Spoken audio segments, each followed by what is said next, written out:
Like it was mind change basically on what I need to put focus on and not to be too scared about, money and finances. I really had to change my mindset about money, to be honest. Welcome to Motion Matters, where we shine a light on the entrepreneurial journey, sharing real stories of triumph and challenge. Guided by Jamie Tilka, we connect, inspire, and educate. This is Motion Matters. Hello and welcome to Motion Matters. This is the entrepreneurial podcast where we talk about the trials and tribulations of entrepreneurship. And recently I was at Nashville at a mastermind and bumped into a gentleman by the name of Todd Deskin. And we were speaking and he was telling me a little bit about his story. And I was like, dude, you got to come on. We got to talk. I want to share your story with everybody else. And so today I have Todd Deskin. Welcome to the show. Thank you, Jamie. So yeah, like I was just saying, we got to meet at Mark Evans' event. That was awesome. Fabulous time. But we didn't get to dig super deep in. So now you're here on the show. And I just wanted to see if you could go ahead and tell us a little bit about your background and kind of what led you into the entrepreneurial journey and where you're at. And, we'll start digging in from there. Yeah, absolutely. So my background's in mechanical engineering. I spent 10 years doing design and a few other jobs, mostly related to mechanical design, asphalt plants, and then I think another company I worked for was balers, like recycle balers. But most recently, I got a chance to join a startup. I was in 2021, and we were doing the employee retention credit. Doing that kind of got me into, I became the director of operations for that company. Wow. And we had a small team, and we're trying to serve as many customers and business owners as possible. I discovered AI, or ChatGPT specifically, in November of 2022, and I just became obsessed with AI. I've been following it a lot since 2014, but once I discovered that, I'm like, man, this is next level, and this is what I need to be doing.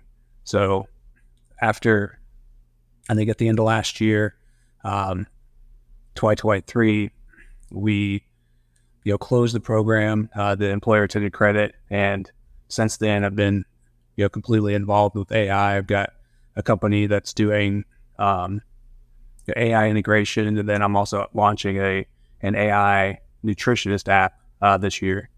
Oh, that's awesome. So let's just go back a little bit further if we can. So one more time, you jumped into the ERC. Did you say 2021 or 2022? Yeah, 2021. So early on, okay. I'm kind of in the process of nobody really knowing much about it, and trying to even find anything about it online at that time was very difficult. So I dove into it as soon as I had a buddy that was doing the project or doing the credits for people. Yeah, he asked me to come on, having a tech background, to help the team and do some of the building and infrastructure for the startup. Mm-hmm. And at first, my first thought was like, man, this is way too good to be true. I started reading all the law and all the legislation behind it, and it was insane. Like, I was like, man, I can't believe that this was written the way it was. And I can't believe this is just like they opened the back door to the treasury. It's insane. Yeah, well, they're pumping money back in. I mean, obviously. Yeah. But before that, you said you went to school for mechanical engineering. Pre-ERC, did you have a 9-to-5? Did you have a W-2 job? Yeah. So I did. I've done several jobs throughout the year. I did, like I said, I started with mechanical design, and I moved to Florida, Jacksonville, Florida, from Indiana in 2014. I think it was 2016, and I wanted to move there in hopes to actually be a competitive gamer and game professionally. That did not go over as well as I hoped. So I had to go back into the working field, and it was difficult actually to find jobs in Florida, especially engineering jobs, because apparently they don't really produce much in that state. Mm. And Jacksonville was an interesting city because it was over 1 million population, but it had a very small town mentality. So you really had to know somebody that knew somebody to kind of like get your foot in the door with somewhere. So I started a job making $10 an hour doing meter reading in hopes to get an engineering position with the local energy company. And that was a big jump from making $100,000 a year in my previous engineering job. So Dang. So let's back up, because I just want to make sure I understand that transition. So you were making 100,000 in a engineering job in where? Where were you at that time? Pre-Florida. Fort Wayne, Indiana. Okay, so you're in Indiana. You're making 6-figure salary. You're doing that, and then you're like, "F it, I'm gonna be a freaking professional online gamer. I'm going to Florida, right?" Yeah. Florida is dream crusher, man. I don't know if you know, but I went down there in 1991 to be a rock star, and that shit didn't work out either. So my dreams as a rock star and your dreams as a gamer got crushed, man. It did. So okay, so you go down to Florida, and then it doesn't work out. So then you take on a $10 an hour job. And so is that the job that you had when you finally departed to go into ERC? No. So I've from there, I worked my way up through the company a little bit. I think I was only there for a year and a half. But quickly, obviously the $10 an hour wasn't cutting it. So I told my supervisor, hey, anything that comes across the line, give it to me so I could be making more money. I was doing my best to be like the top performer. They had a program set up in the company that you could earn rewards for doing extra in the job.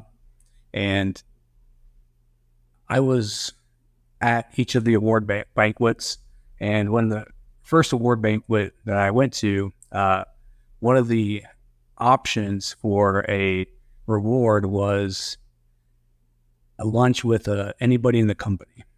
Nice. And everybody around me that won the reward, they're all about for the $20 gas cards. They're going for the $30 at Applebee's or whatever. I was like, you know what? I'm getting that reward. Meeting with anybody in the company is just like a no-brainer. That's so much more value than $30 or whatever. So I met with the VP of engineering and talked to him. I was like, hey, what do I have to do to get into the engineering here? And he's like, well, I'll pass your resume around or whatever. It didn't end up working out. It turned out that they had a list of the way that they did things, but they had a list of like over 100 applications. And then whenever a job position came available, they'd pull from that list. And it was just not a really sustainable, like in my opinion, like way to hire people. Yeah. And I was like, there's no way I'm going to get this job. So I moved on. It's like a lottery almost. Yeah.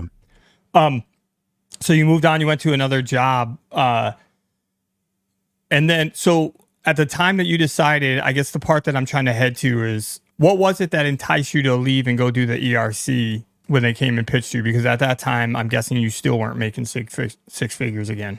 Yeah. So how did that roll out? Like he came and he's like, bro, listen, I'm going to help. We're going to make a shit ton of money doing ERC. Well, there was a few other steps before that. I had a couple other jobs, and I went into the restaurant business a little bit. So I started getting jobs with restaurateurs because I wanted to open a brewery.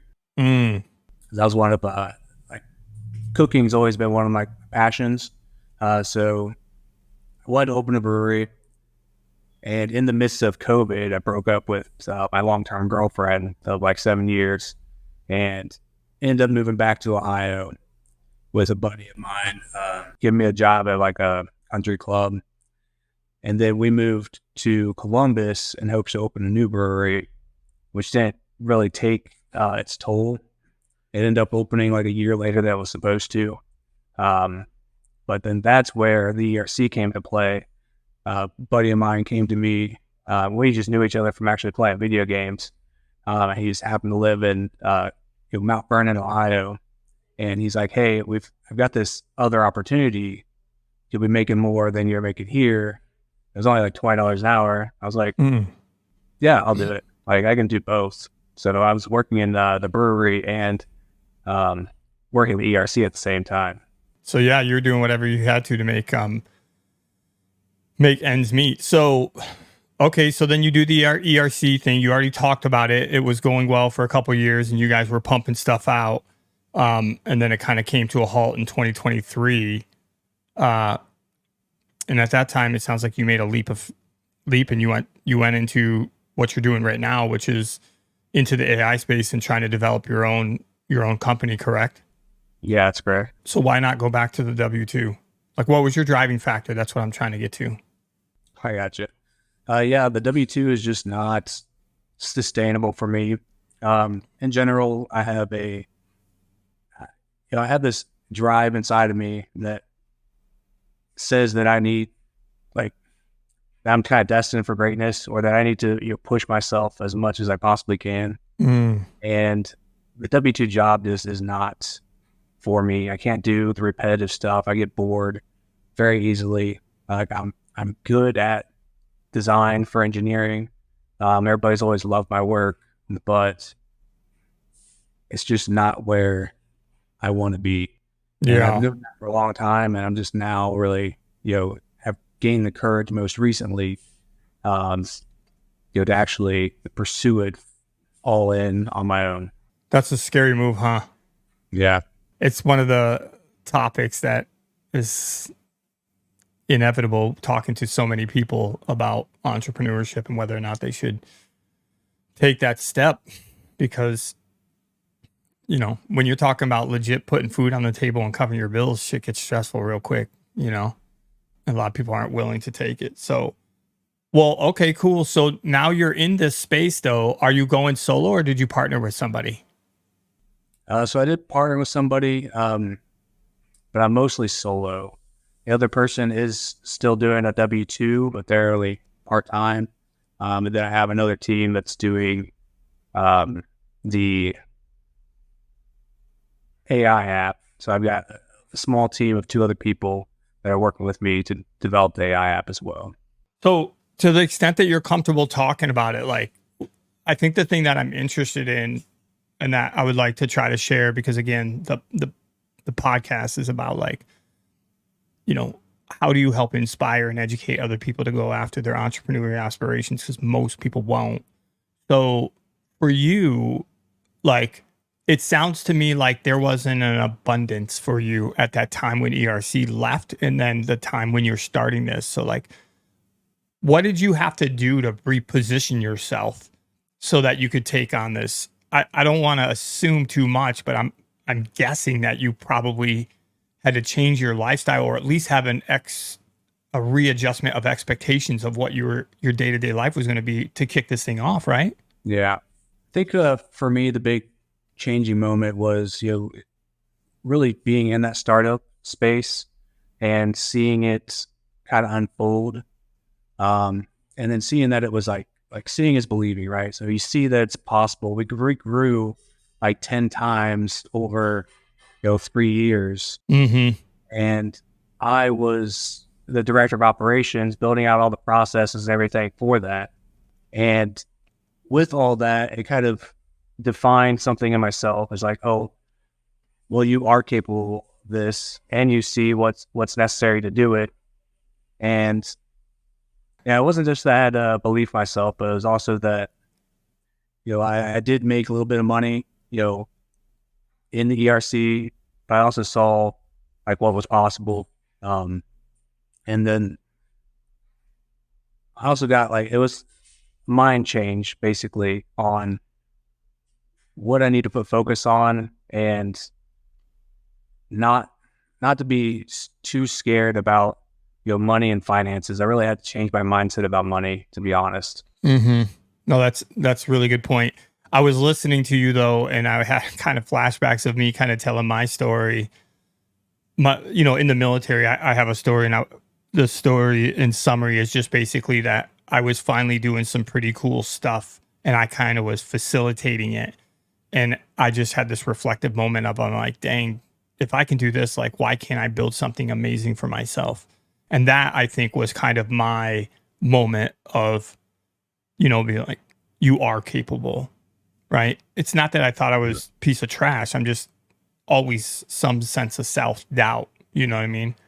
And so when you couple that, where you have that moment, and then on top of that, like you said, with your own eyes, you got to see, wow, this company just went from, for lack of a better term, from zero to hero, like in 3 years, like, holy crapola, you know what I mean?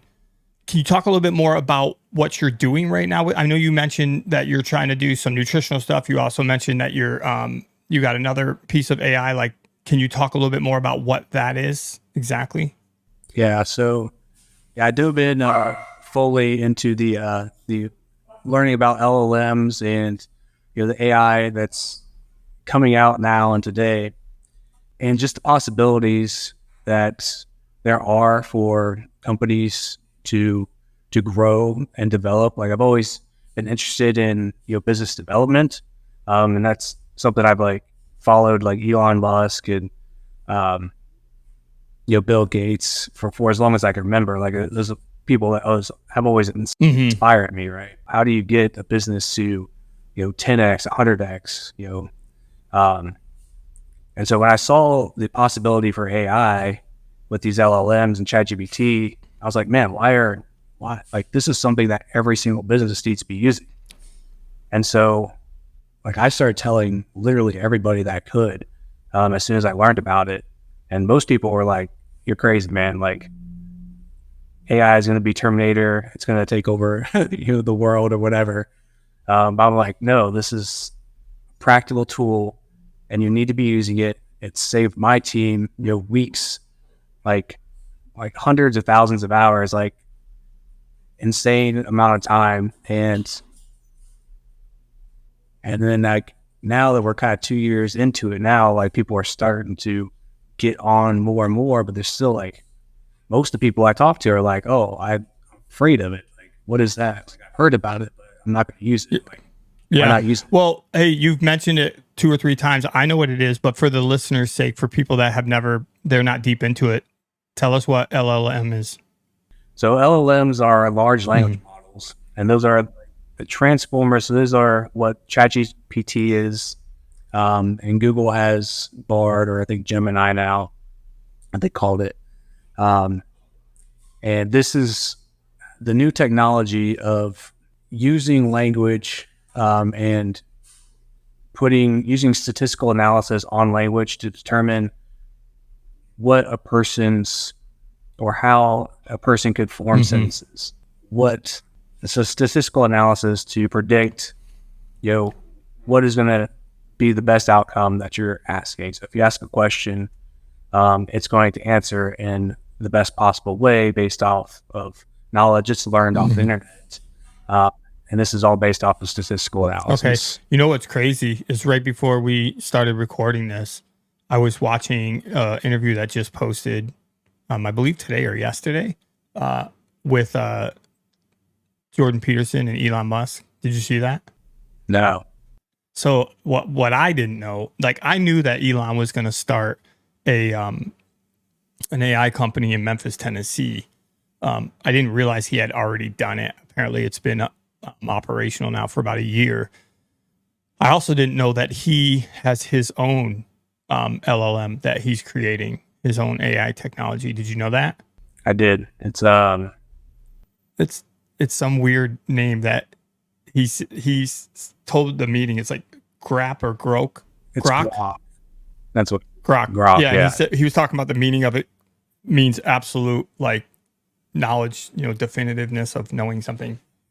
Elon's actually one of the co-founders of Yeah. OpenAI, and so that's why he's like full on onslaught against OpenAI because he's like, oh, this was supposed to be open source and now it's not. So he's not too happy about that. But he did release recently that Grok is going to be fully open source. So that's pretty Yeah. exciting. Well, watch the interview. I'm only about halfway through because it's like 2-hour interview, but he is releasing, I think, version like 1.5 or something like that next month.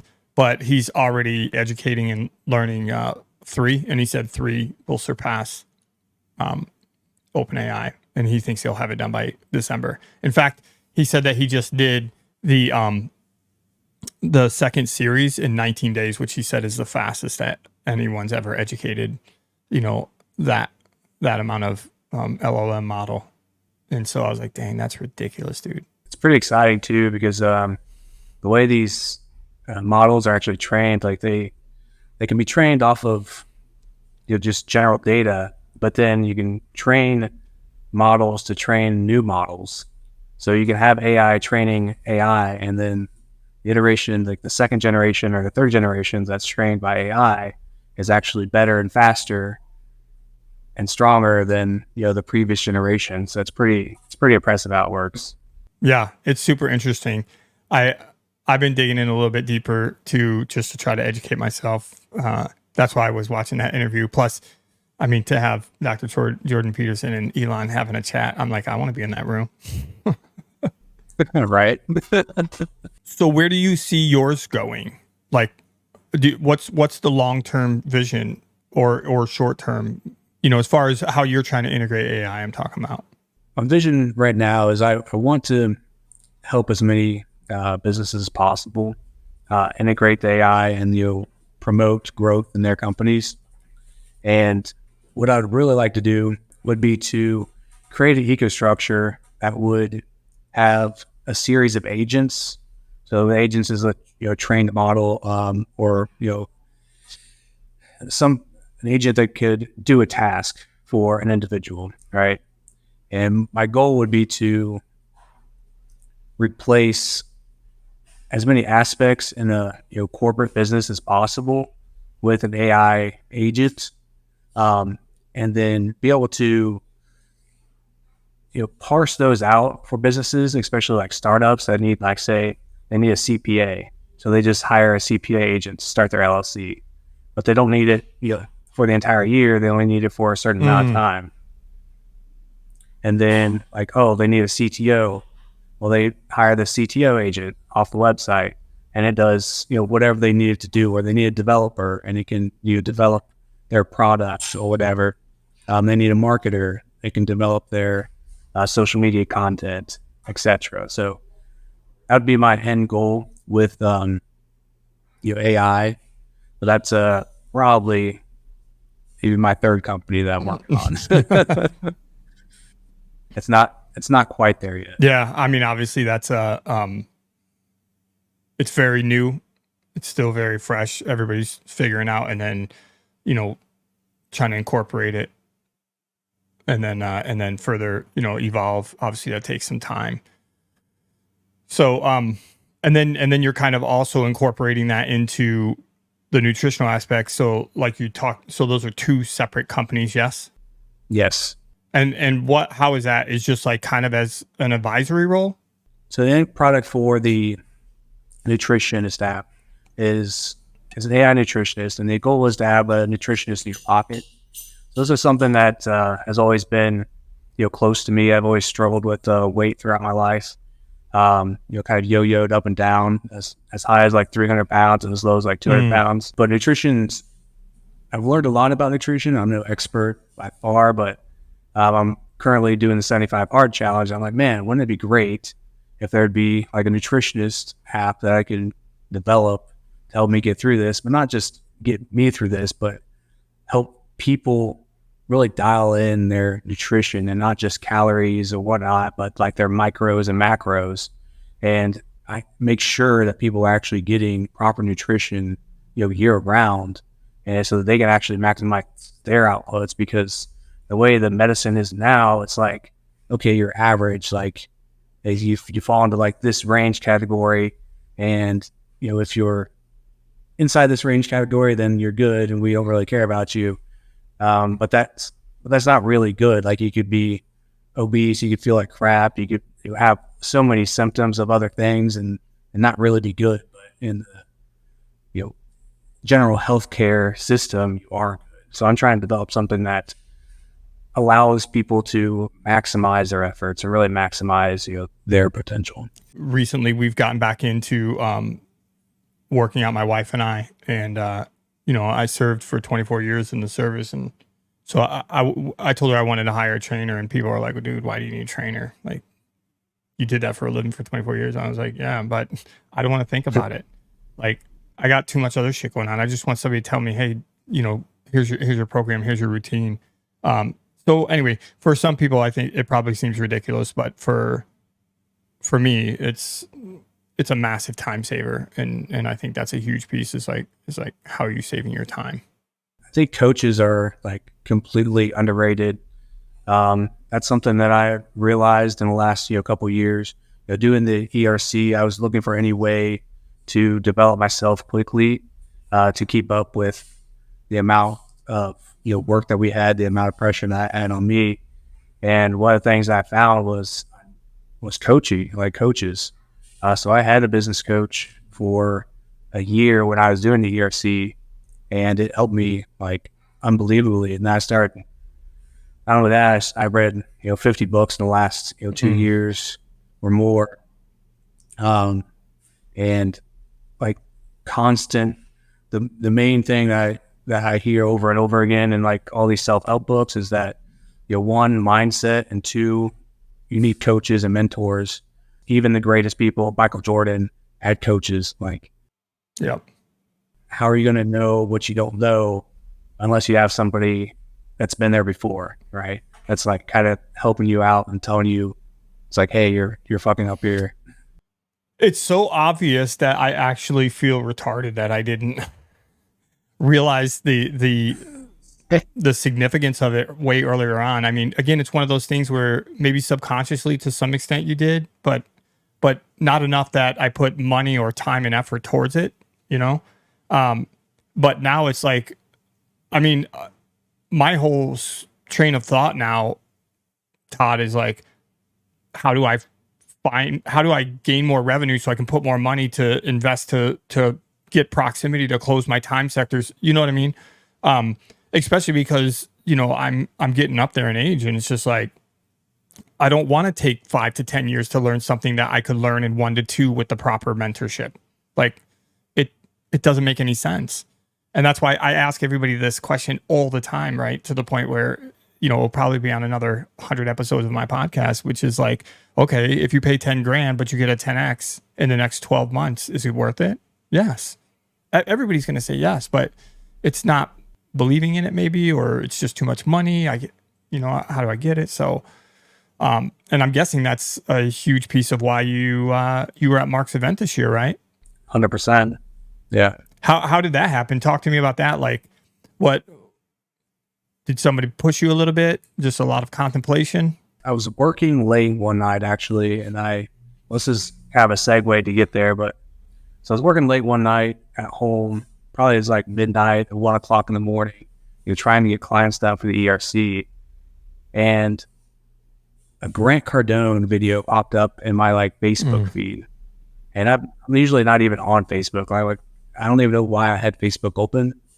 And it was something about, business growth, 10Xing, your business. And I clicked on it. It was like a 1-hour video. He's like, hey, you can get into my program for like $700. I was like, you know what? I'm making enough money now that I'm willing to take a risk, even if this is a scam. And I ended up getting like all his training stuff, but then somebody called me. So long story short, I ended up going to like, some of his events. And one of the events that I went to, I met Dan Moran from the DM family. He was also at that Cardone event, and he had paid for some of the Cardone stuff as well. And he's like, man, you need to be in this other group over here. And he'd been, harassing me about it for probably 6 months or more. And like every time there was an event, he's like, hey, are you ready to join? You should join the group. You should come to this event. And, I finally said, hey, the next one that there is, I'll go to, like, no matter what. And I didn't feel like I had, enough money, like, comfortably to really join the DMA, like the deal maker like after going to the event and just seeing like the character of the people that were in the event or like in the group, and just everybody having a growth mindset, everybody, wanting to achieve more and be the best version of themselves. I was like, man, $1,000 a month, I'd be wasting my money if I didn't Yes. join. Yes. Dude, that's awesome. I think I had some people come as well, and that's the same thing that I've been telling them. I was their version of Dan, right? And I was just like, I can't tell you enough how different it is if you're inside these environments. And here in the town that we're sitting in, there's just not enough of them that are really at of any type of decent level where people are really pushing each other and whatnot. So that's awesome that you finally went, and then shortly thereafter, you joined, right? Yeah, that's awesome. I joined during the event. Yeah, so I was just like, do it. I'm in 100%. That's awesome. I did the exact same thing 1 year ago. That was it. I went to his in 2023, and before we left the event, I told my wife, we got to be in here. So yeah, same for you, man. I mean, just constantly trying to preach to people about getting in the room. Yeah, it's one of those things. I think people have to experience it, and how bad do you really want to grow? How much time do you have? All this other stuff. So, and people have to realize, I don't know, it's hard to realize that and try to justify when you're trying to like pinch by and to save money. It's hard to justify in your mind, how do I spend $1,000 to get in a room with a bunch of people, like that? And honestly, like the value is $100,000. Like you don't understand the difference in the value until you experience it. I have to say, like, if you haven't experienced it, all your listeners, like, go and do it. Like, figure out how to save $1,000 and figure out how, to get into one of those rooms. Because as soon as you do, it's going to open up your world to something completely new. No, 100%, man. I can't say it enough. Well, look, I want to kind of segue into signing off here, but I have a couple things I would like to do. The first thing I would like to do is, so you mentioned it earlier. You talked about all these books you read, and then this duration of time where you were kind of going from the W-2 and then trying to, go into entrepreneurship and all this stuff. So if for somebody that's listening to it, what's like your one big piece of advice about, is there a particular book that you read or a particular podcast that you listen to or anything that you feel like could really help somebody kind of get the inspiration or the education that they need in order to be able to want to take that step into entrepreneurship? There are a couple of books that I read early on, but one of my favorite books probably that I recommend to everybody is, Think and Grow Rich by Napoleon Hill. That one was just like huge as far as mindset and just like some of the thought experiments that he used during, like, in the book, was just very impressive, very interesting to me. Another one I think I read was Rich Dad Poor Dad. So that was a good one that really kind of helped change that mindset, try to shift that mindset. So those are two good ones. Yeah, there are a lot of good podcasts. Honestly, I think Mark Evans' podcast is probably one of the better ones that I've been listening to most recently. And he talks about, he's harsh too. Like, he's real with you. He's not going to sugarcoat anything for you, but him digging deep and like really trying to help people is like very impressive. Yeah. So I really enjoy his podcast, but I think my brother has been listening to 75 Hard podcasts. My brother listens to them and has been changing himself over the last year as well. So it's kind of cool that both of us are kind of growing at the same time. Yeah. No, that is cool. It's kind of independently too, so it's kind of weird how it worked out, but yeah. Well, kind of as a last little bit here, if somebody's listening to this and they want to get a hold of Todd and, reach out to you, they're interested in AI or they think they might have some collaborative thing or whatnot, like how can people best get a hold of you? And my Instagram is at Todd E. Deskin or Todd E. Deskin. And then 2 companies, KnowWell.ai.com and OpenFieldsAI.com. How do you spell the first one?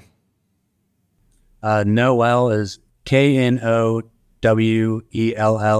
Okay. And that's AI.com. It's know, as in like know your wellness. Mm-hmm. Okay, cool. That's what I thought, but I just wanted to make sure because obviously URLs are running out. No. So you got to come up with something clever. Yeah. Todd, I thank you for taking your time to be on the show. Thank you for sharing. Again, the hope is other people can hear your story, that will inspire them to, want to go after their dreams and aspirations. So thanks for taking your time. I appreciate it, man. Yeah, thanks, Jimmy. Awesome. All right. Talk to you later, brother. Yeah, all right.